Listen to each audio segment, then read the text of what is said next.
Hi again then guys, and welcome to yet another circuit setup, in particular a handling and grip biased build for one of the new cars, of course, from the 1.28 update. This is a highly requested one for me to do a circuit setup for, the Honda NSX, the classic Type R.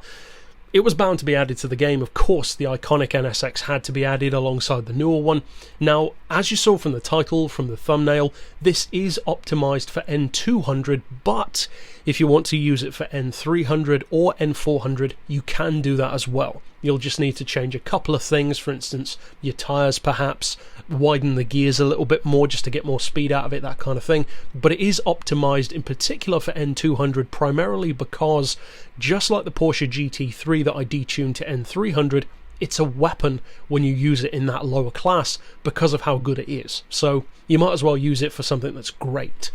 Now, you'll see of course in a second how its actual lap times compare to some of my other tunes. But as far as the upgrades themselves, I would recommend dropping the weight as much as you can. Obviously that'll depend on the kind of rules that you're running in the lobby or the race. As far as power, you just want to detune it to basically the cusp of N200, right up against N300. Traction I've got turned off, it's down to you of course. Tyres on sport softs, as I do with most of my road cars, just to give you more of an idea of what it can do, and obviously racing tyres will be even quicker. As far as the suspension, we've got the ride height 10mm higher than the lowest at 95. As far as the frequency on the springs, we've got 2.2 front and rear, anti-roll on 7. You could loosen that up or even stiffen it up depending on your driving style. I find that's pretty good for me. There's a tiny little bit of body roll which can help through flowing corners, but as I said, it's down to you. As far as the compression on the dampers, I've increased those substantially to 65. We've got 90 on the rebound, neutral camber, neutral toe. As I always say, you can go for some if you want to.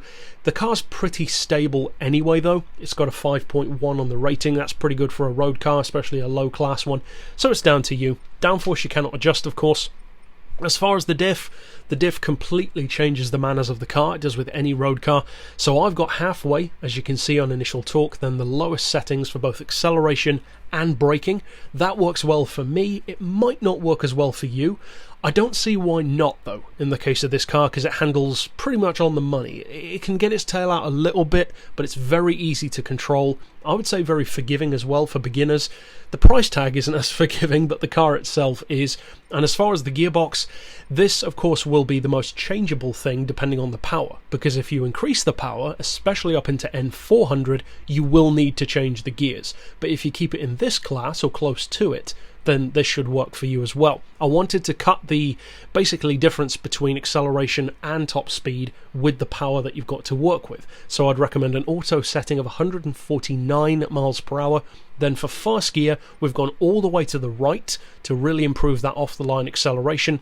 Then for the rest of the gears, basically 1925, 1425, 1.1, and then right down to 850 for the final gear so that you can get decent speed out of it as well. So as you can see from the numbers, 6.5 for top end speed, 4.6 for acceleration. Both of those are very good for N200. And then for the final drive, I've gone for 4250. If you do tune it up to say the peak of N300 or even up into N400, in particular I would recommend dropping that final drive. The rest can take care of itself, although you should change it really. But if you don't know what you're doing with gears, then as basically a quick fix, you can either just increase your auto setting a little bit or drop that final drive. And then of course if you're hitting the red line, then you'll know that you need to drop it a bit more, make those gears that little bit longer so that you can get more speed out of it. But that's it for the tune. Of course, as always, there's tons of room for personal choices, personal variation, or just experimentation with the build. But to prove what it can actually do, let's of course take it out to Dragon Trail. Now, as far as the kind of ability and the kind of lap times that this build can give you, it can run Dragon Trail on Sport Softs in N200, this exact tune that you can see here, in under 2 minutes.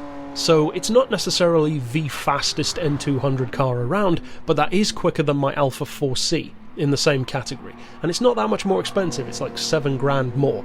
So overall, it's a very strong contender, and of course, unlike the Alfa Romeo, you've got way more top-end potential up in N3 and N400, and being an NSX, you've got that great mix of handling, acceleration, and top speed. It's always been a strong all-rounder. As far as the handling signature, as I said, it's pretty smooth. You can get the tail out a little bit, which can sometimes help on certain corners, but it's very forgiving. It's not difficult to correct the slide. The car doesn't bite back very much at all, even on sports tyres.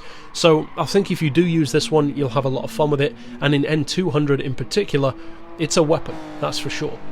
So overall, if you do decide to use this tune or repurpose it for another class, I hope you have a ton of fun with it, win plenty of races with it, and of course you can click right here on screen to see all of my other tunes for GT Sport. But for now, as always, thanks for watching.